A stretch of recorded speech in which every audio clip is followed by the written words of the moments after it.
get that thing fired up. I left my mouse here all week and it was turned on. So if this thing dies on me, I'll know what happened there. 1 John chapter 4 and verse 18.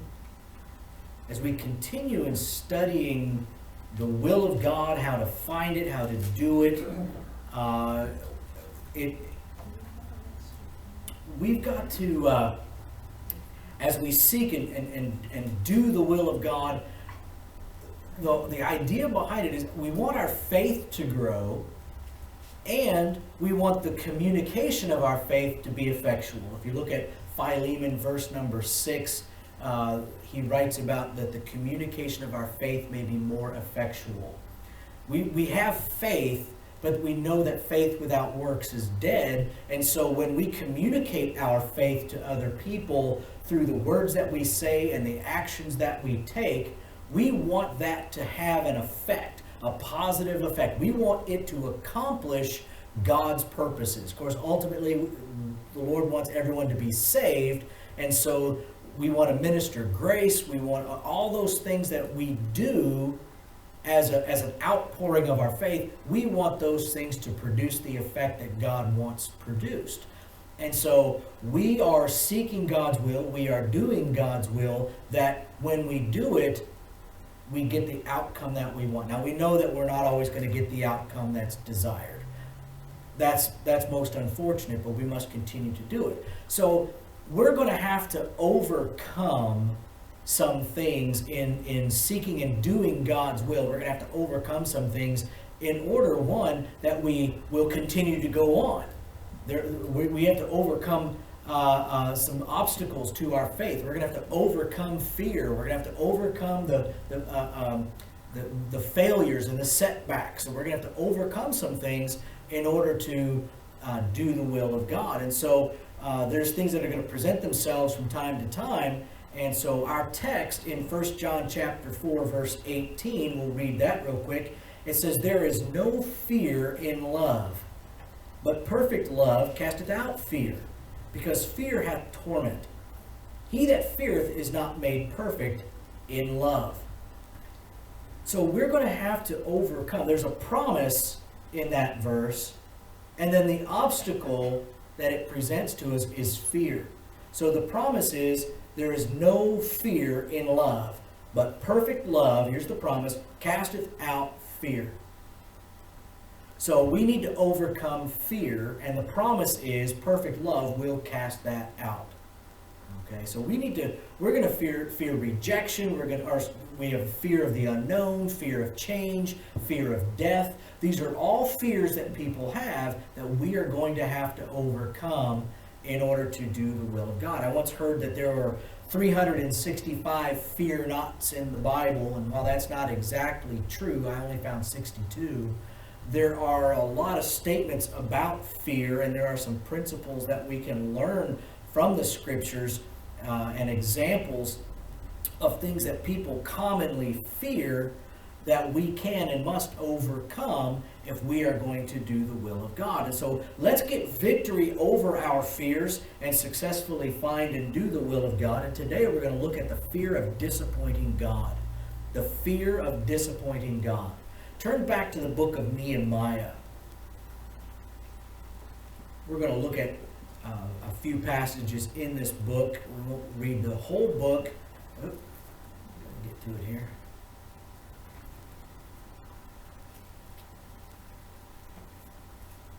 There we go. There's the book of Nehemiah. So we talk about the fear of disappointing God. You know, many people quit doing whatever it is that they're doing the moment they experience failure, or the moment they experience resistance to what they're doing.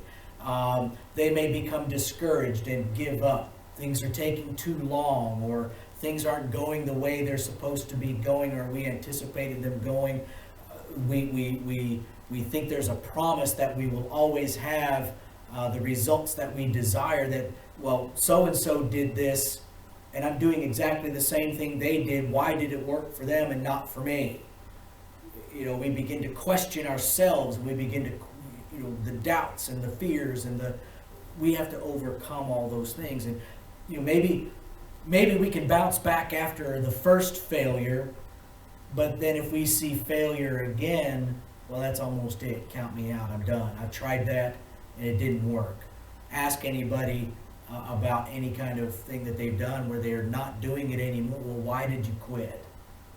Well, I failed more than once, or whatever. They can bounce back once, but they're definitely not going to bounce back a second time. So even when trying to do the will of God, we can mess up. And if we mess up doing the will of God, well, why bother even trying again after that? And a lot of people used to. They're the used tos. Well, I used to teach a class. Well, I used to sing in the choir. Well, I used to do whatever. Well, why did you stop? Well, they'll come up with their reasons. And a lot of times it's because they messed up along the way. Things didn't work out the way they had anticipated. They could have done nothing wrong and things didn't work out the way they had hoped they would. So we have to overcome this fear of that failure and that getting discouraged and such, so that we can persevere in doing the will of God. Because ultimately, that is those things, when we quit like that, disappoints God. When David Livingstone chose to be a missionary in Africa, he set out to do what no one had done up to that time, and that was to find the source of the Nile River. He thought that if he could find the source, he could get the gospel into the heart of Africa, get the gospel farther into the continent. And so he ends up, he had married a missionary's daughter, and she had some health issues, so he didn't take her with him. And then the rumors started flying that he was cheating on her, and so he ends up bringing her with him, and then she ends up dying. He goes on and pursues his trek to find the source of the Nile River, and when he eventually dies, in preparing his body to go back to England, which was going to take like 9 months to get there, they took his heart out and buried his heart under a tree there in Africa. And they're saying that, well, his body belongs to England, but his heart belongs to Africa. And so while he may not have accomplished everything that he sought to accomplish, he was driven by this motivation. He did not want to disappoint God. He wanted to get the gospel into the heart of Africa, and he did not want to disappoint God by quitting. Maybe you can relate to David Livingstone, and we'll see here in the book of Nehemiah, this fear of disappointing God is actually a healthy fear for us to have. This is one of those fears that is a good fear to have, but it's overcomable, not in the sense of that we should stop fearing that, but we can overcome the fear, because most fears, as it says back in John, that there's torment with it. The fear of disappointing God can cause us to not take action, when the opposite is what we need to do. The fear of disappointing God would be if you don't take action. So to overcome the fear is to take action. And we'll get more into that, but maybe in considering disappointing God, I don't like to disappoint people. Maybe I hope you don't either, but it's like I never wanted to disappoint my parents. I never wanted to call my parents from jail, at least not for anything that I did wrong anyway. Maybe falsely accused is bad enough, but I didn't actually want to call them Dad. I was dumb. I never wanted to disappoint my parents with bad grades. I've never wanted to disappoint my wife by getting involved in things that would take my heart away from her. I never wanted to do anything to disappoint my children by not loving their mother and demonstrating Jesus Christ and introducing them to the Lord. I can't force anything on them. I can make them go to church, but I can't make them get saved. But I know that I didn't want to disappoint God by not teaching my children about the Lord Jesus Christ. And so, I don't like to disappoint my boss. Even if I don't like my boss, I don't want to disappoint my boss by doing shoddy work. I try to have a good attitude. I'm a representative in the State House of Representatives, and I don't want to disappoint my constituents by not taking my job seriously. They're not all going to agree with me. I get plenty of hate mail from them. I get plenty of opposition. They're not necessarily all hate mail, but most of my emails come from those who oppose me. But I get some nasty ones in there too once in a while. But I can't disappoint them by not doing my job. I can't disappoint the ones who actually voted for me, and I can't just represent them. My responsibility is to all the people in the district. I don't remember how many people it is, but it's quite a few people. So it's my responsibility. I don't want to disappoint them. Now, they may be disappointed in me because I didn't vote their way. Well, that's what election day is for. And hopefully, I will have more people vote for me than vote against me, because they like what I'm doing.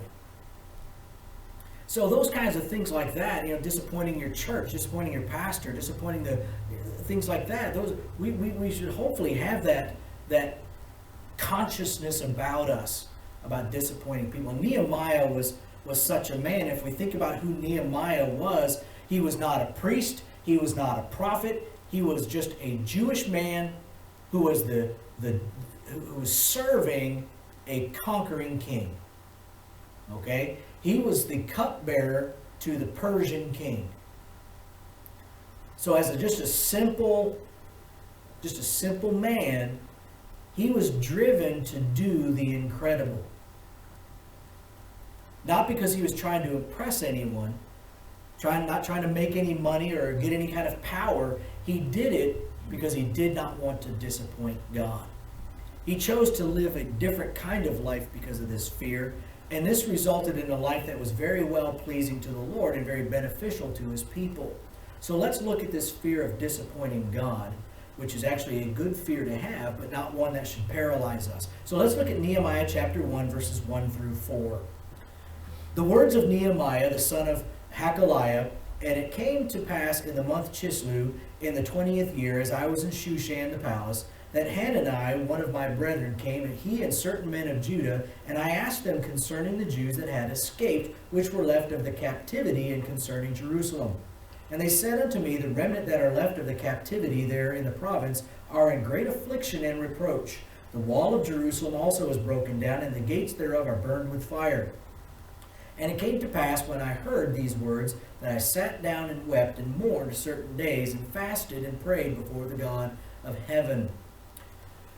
First of all, I want us to see that we will not disappoint God if we care. We will not disappoint God if we care. We should fear disappointing God, but not to torment or paralysis or inaction, but rather we should fear disappointing God by not taking proper action and seeking and doing God's will, because that would certainly disappoint God.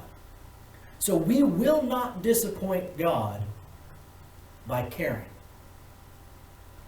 The key verse in here is in verse 4, I sat down and wept and mourned certain days and fasted and prayed before the God of heaven.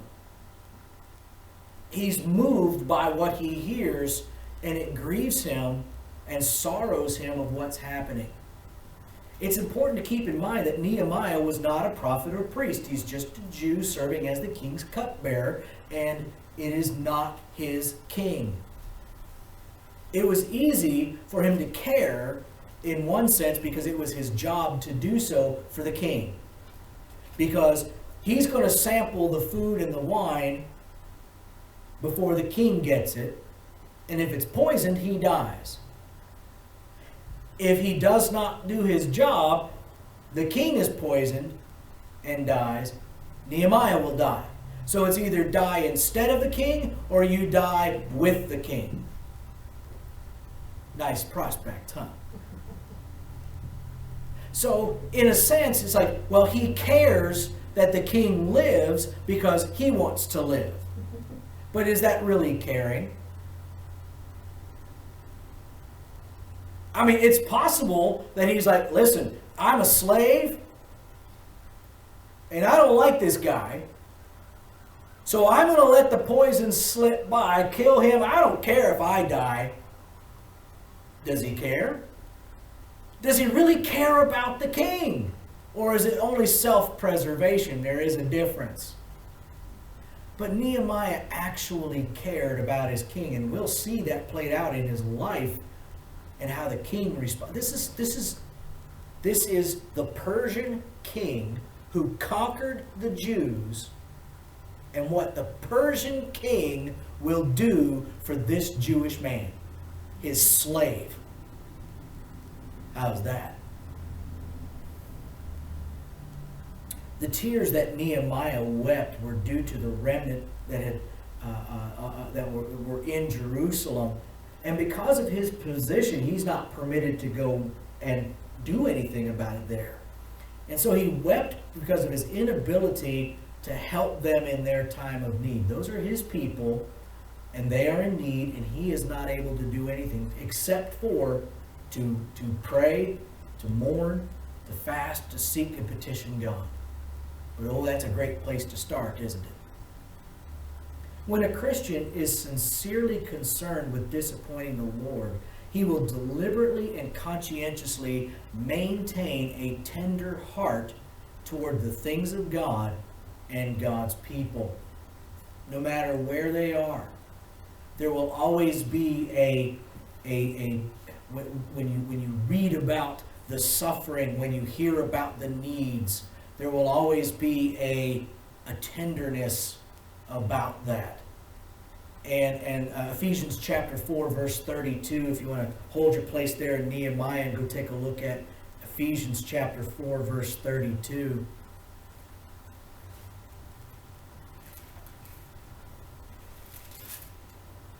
It says, "And be ye kind one to another, tender-hearted, forgiving one another, even as God for Christ's sake hath forgiven you." A Christian who cares is going to be tender-hearted, kind, forgiving.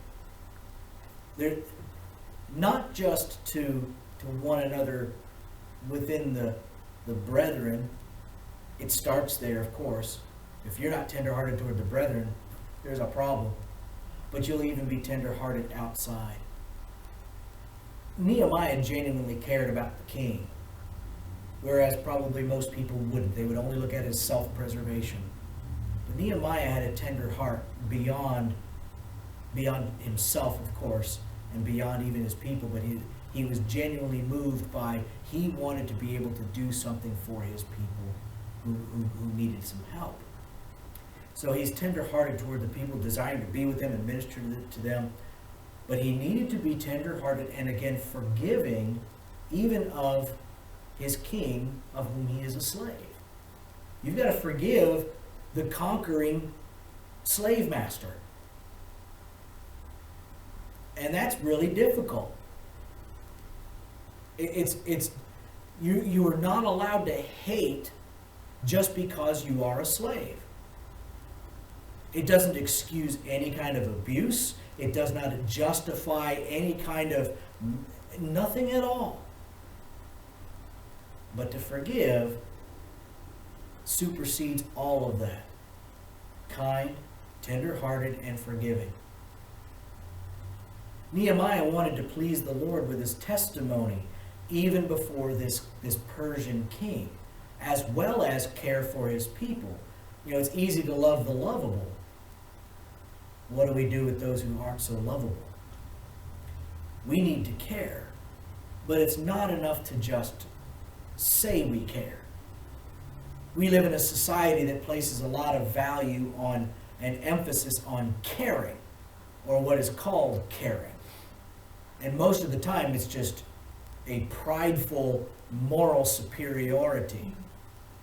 I care more than you, so that's why I whatever. I was teasing about there are 187 Democrats in the House of Representatives there in New Hampshire. There are 213 Republicans. And I thought about wearing 188 masks the other day when we were in session. And on the top one, I wear 188 masks because I care more than the Democrats combined. It's just being a total obnoxious jerk. I know, I totally get it. It's being a smart aleck. But we have made this, well, I care more than you. That's really what it comes down. I care more than you. And it's prideful. It's not caring. Genuine care. We emphasize caring, but very little on the results of one's actions. The problem with caring is we mistake emotions for reason. We can make bad decisions under the guise of caring. We need to care, but we need to make sure that our decisions are wise and our actions are right. When we genuinely care, God will provide the necessary things to take the proper actions. So we can't set aside, well, I care more than you. That's not how it works. To be offensive saying, I care. Don't you care? Well, I do care. But see, you become offensive in your caring. Divisive, rude, unkind, unforgiving. Oh, but I care. You must not care. And we hear that, don't we? It's nasty, isn't it? And here's where, for example, we were talking about ministry and people calling up and needing help. Pastors get these calls all the time. Giving people who are hungry food is a biblically good thing to do. And you will be taken advantage of. Mark it down. There will be those who will show up with their hand out, and you will put food in their hand. And they have the means to not only buy you food, but everyone else. So we've done food pantries before, and like when we were in St. Louis, they had I was candidating at a church, and they had a food pantry there, and I was telling the pastor, he's like, yeah, I know. Don't look at it. Just love on them and give them the food. I mean, there's people that pull up, he's like, yeah, that lady's quite wealthy, actually. Toys for Tots every year. There are people who will literally get their grandkids toys from Toys for Tots when they have the ability to buy out Walmart. They will do it. So be it. And as long as you're doing it for the right reasons, let them answer to God. Right?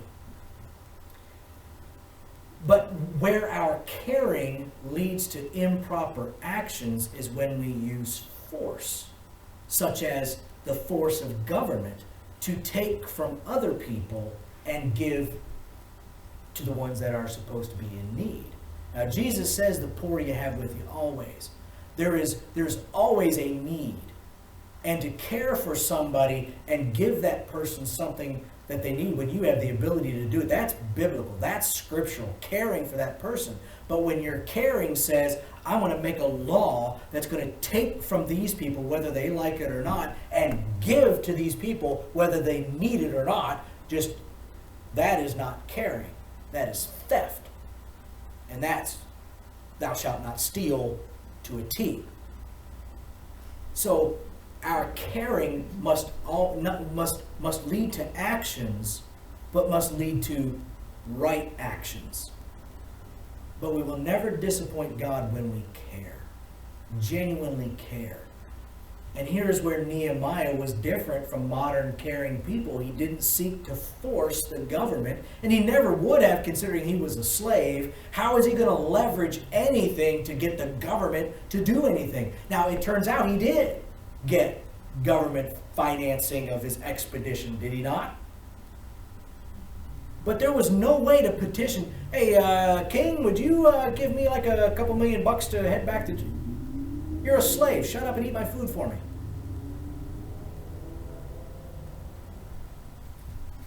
Because he cared. And he took the proper actions. He genuinely cared. God opened that door. He cared for his enemy, such that the man was not his enemy. He actually cared about the king, as well as caring about the people. And later on, we'll see where the king recognized how much he cared, and this is a good man. And he let him go. We will not disappoint God when we care. In verses 6 through 11, Let thine ear now be attentive. Of course, he prayed, I beseech thee, O Lord God of heaven, the great and terrible God, that keepeth covenant and mercy for them that love him and observe his commandments. Let thine ear now be attentive and thine eyes open, that thou mayest hear the prayer of thy servant, which I pray before thee now, day and night, for the children of Israel thy servants, and confess the sins of the children of Israel, which we have sinned against thee. Both I and my father's house have sinned. We have dealt very corruptly against thee, and have not kept the commandments, nor the statutes, nor thy judgments, which thou commandest thy servant Moses. Remember, I beseech thee, the word that thou commandest thy servant Moses, saying, If you transgress, I will scatter you abroad among the nations. But if you turn unto me, and keep my commandments, and do them, though they were of you cast out unto the uttermost part of the heaven, yet will I gather them from thence, and will bring them unto the place that I have chosen to set my name there. Oh, and it goes on, verse 10. Now these are thy servants and thy people, whom thou hast redeemed by thy great power and by thy strong hand. O Lord, I beseech thee, let now thine ear be attentive to the prayer of thy servant, and to the prayer of thy servants, who desire to fear thy name and prosper. I pray thee, thy servant this day, and grant him mercy in the sight of this man, for I was the king's cupbearer. We will not disappoint God if we take responsibility. See, that's where the world tends to leave off. We like the caring part, we don't like the responsibility part. In verse, let's see, verse 6. At the very end of verse, he says, Both I and my father's house have sinned. You will not disappoint God when you take responsibility. It would have been easy for Nehemiah to point the blame on his parents, or on the priests, or on the kings, or anyone else. Leadership, failure of leadership. He could have blamed all those people. It's the politicians' fault that the country is going the way that it is. It's Hollywood's fault. No, he said, I and my father's house have sinned against you. I'm not leaving myself. This is not false humility. This is genuinely taking responsibility. I am just as guilty as anyone else. It was, of course, not his entire fault. We know that. But he took responsibility for what was his. Sometimes we are going to be, let's own up to this moment, we're not going to always do everything right. Okay? There's always room to take responsibility for sin, for failure, for whatever, okay? We're not perfect. It's no excuse, but that's why we have to take responsibility. You will never displease the Lord by taking responsibility. Okay? But he accepted his part. He's saying, we are slaves today because we have sinned against you. And there is no hiding that. There is no getting around that. We are slaves today because we sinned against you. We ignored, we defied the commandments. And he says, oh God, I too am a sinner and have nothing to claim that would give me any right to your mercy and grace. All I can do is ask. Because that's all we can do. I can't go in and say, well, I'm a good guy overall. I know nobody's perfect, so I can ask for your mercy and grace on the fact that I'm a good person and I care. Oop, that won't get you anywhere. No, I'm a sinner. And I have nothing but to repent of that sin, recognizing it for what it is, my part in it, and just ask for your mercy. You won't disappoint God when you take responsibility for your sin and you deal with that sin, because even in the midst of all, think about all the people in the Bible, all sinners. All sinners. Joseph was a sinner. Daniel was a sinner. David was a sinner. Paul was a sinner. Would you like to be a sinner to be a sinner? But look at how God protected those people who took responsibility for their sin. Daniel did not get eaten by the lions. Joseph, sold into slavery, imprisoned wrongly, but look where he ended up. Here's Nehemiah, the king's cupbearer. He's a slave and a king's cupbearer. And what does Nehemiah go on to do?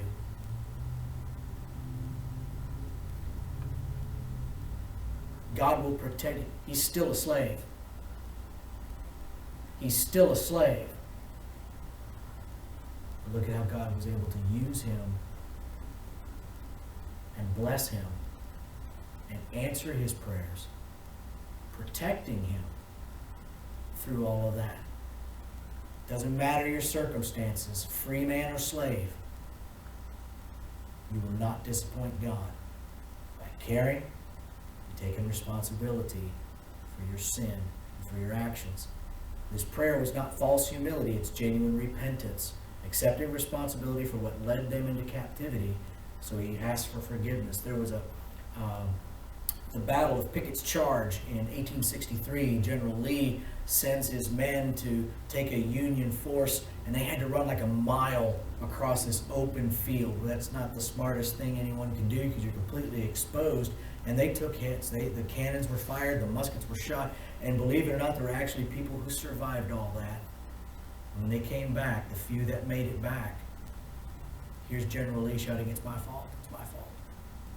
He sent those men to be slaughtered. Made a terrible decision. When a person is fearful of disappointing the Lord, he will share in the failures or lack of God's blessings by taking responsibility. We can make mistakes despite caring, and it's why we must not judge somebody's motives or intentions, but look to their actions.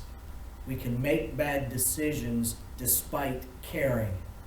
It's not "you shall know them by their intentions," it's "you shall know them by their fruits."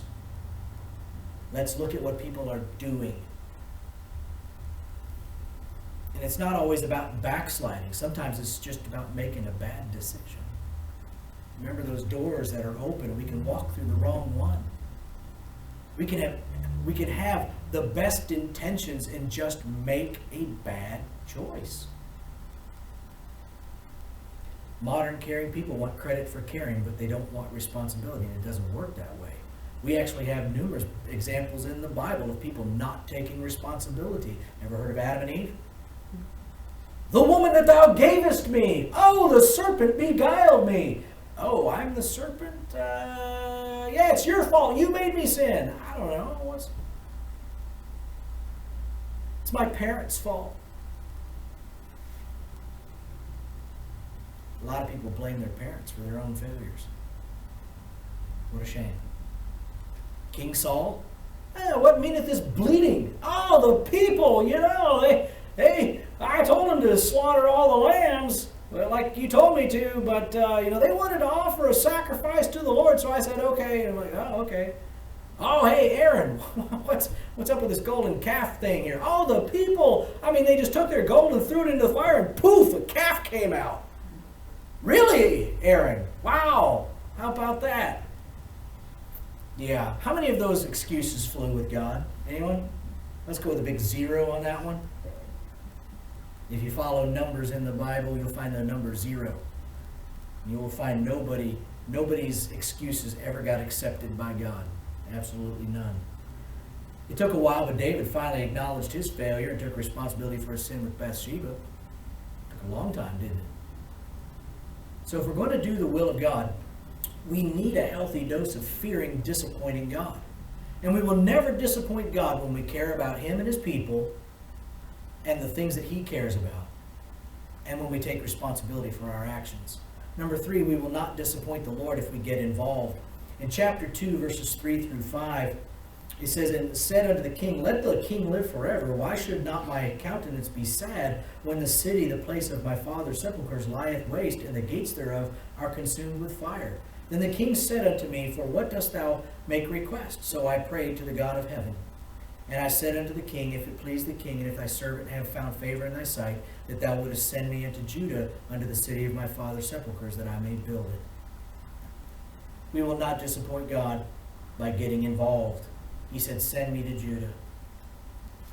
Nehemiah found himself in a very precarious situation because Persian law forbade anyone from coming into the presence of the king with a sad countenance on their face. And here he is, he's got a sad countenance. The king could have put him to death right then and there. But he didn't. When the king noticed that Nehemiah was sad, Nehemiah did not dismiss it, but rather just shared with the king the reason for his sad countenance.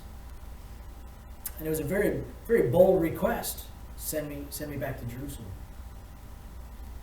Nehemiah asked to be sent back to personally help them. He could have asked for financial help, or that someone would be sent instead, write a check or something like that. But no, he said, Send me. Who else said, Here am I, Lord, send me? One of the keys to spiritual growth is getting involved. It's not enough to just learn things. Plenty of people attend church and fill their heads with knowledge, but then they don't do anything with what they have. They say they care about people and they care, but then they don't actually do anything about it. When the scriptures tell us clearly, be doers of the word and not hearers only. So you will never disappoint God by caring. And you will not disappoint God by taking responsibility for your actions. But you've got to take action. You've got to get involved. You will never disappoint God by getting involved in His work. And it's not meddling. It's what does God care about and doing something toward that. It's just, what does God want you to do?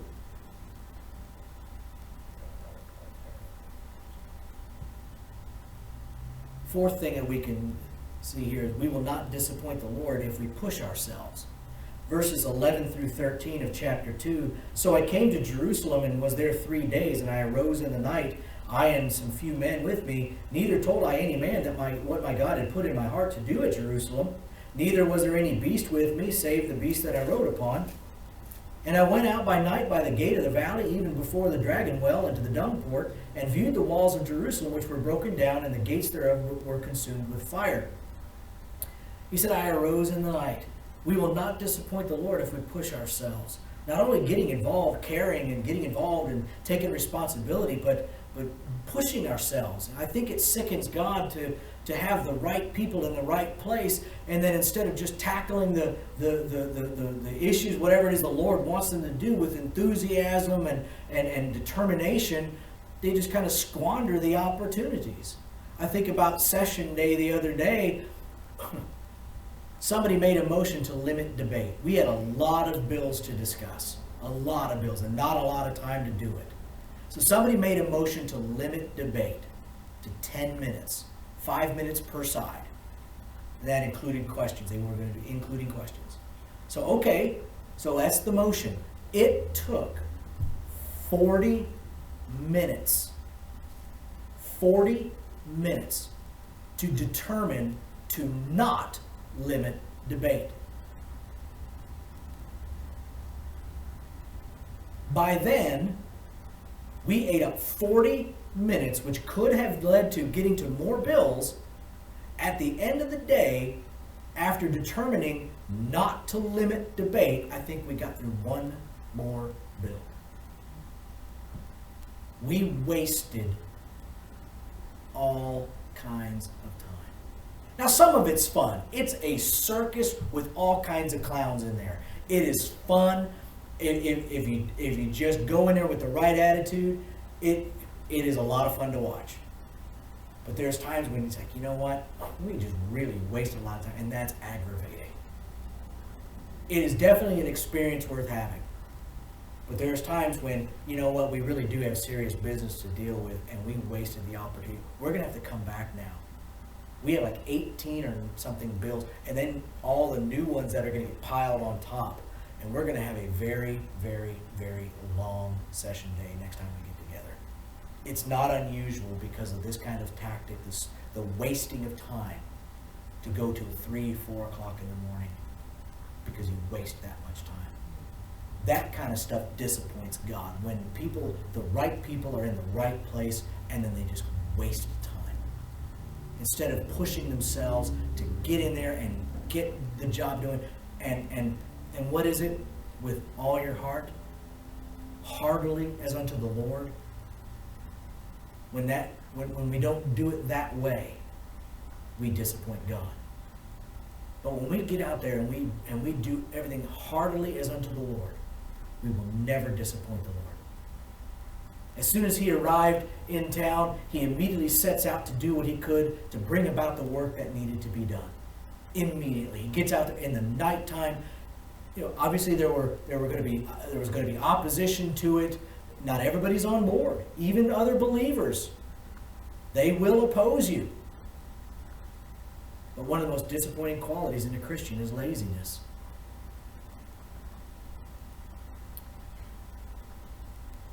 Proverbs chapter 25 verse 19 says, confidence in an unfaithful man in time of trouble is like a broken tooth and a foot out of joint. In other words, you will be disappointed in other people, and that disappoints God. When people are lazy, that disappoints God. So we're going to get disappointed in people who are lazy, but let's not let that slow us down. We've got to continue going. We've got to keep pressing toward the mark. We've got to, sometimes it's just you. It's going to come down to teamwork is good, but if the team isn't going to work, do it yourself. You be faithful to the Lord. Let them do what they're going to do, and let God handle that. There are people, these unfaithful people in times of trouble that are disappointments to God, are the people who say they'll do something and then don't do it. They say they care, but they don't actually do anything about it. They sign up for something and then always have an excuse for not actually fulfilling what they signed up for. They don't see things through. They do things kind of halfway and it has to be redone. We know those kinds of people. Well, I just hope we're not any of us are one of them. That's disappointing to God. When we don't take the time to do it right. Whatsoever you do it heartily as to the Lord and not unto men. God is not disappointed when you give your all on the altar of sacrifice. That's why we sing that song. Fifth thing, we will not disappoint God if we refuse to be discouraged. Look at verses 17 and 18 of chapter 2. Then said I unto them, Ye see the distress that we are in, how in Jerusalem lieth waste, and the gates thereof are burned with fire. Come, and let us build up the wall of Jerusalem, that we be no more a reproach.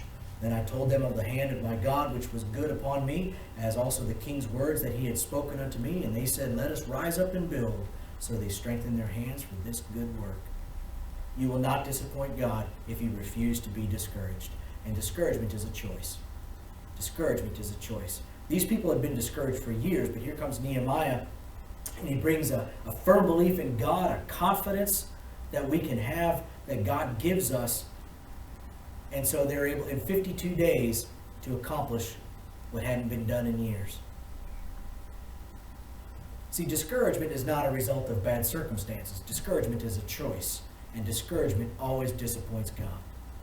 You will not disappoint God if you refuse to be discouraged.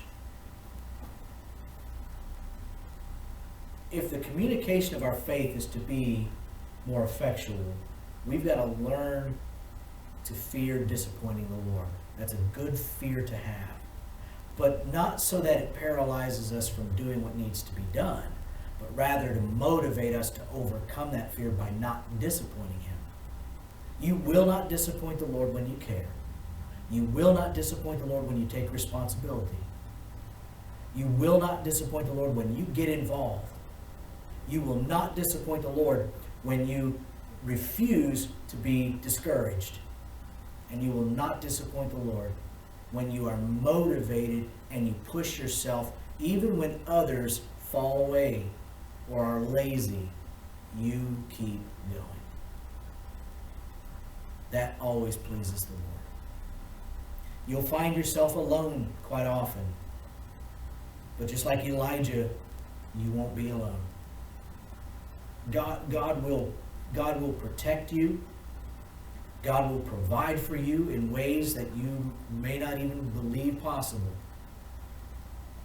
You may be alone in a particular location, but you won't be alone in the work of the Lord. And that is never going to disappoint the Lord. Let's close in prayer, get ready for the morning service. Father in heaven, Lord, thank you for the day. As we look forward to what you have for us this morning, Lord, those are coming in now. Lord,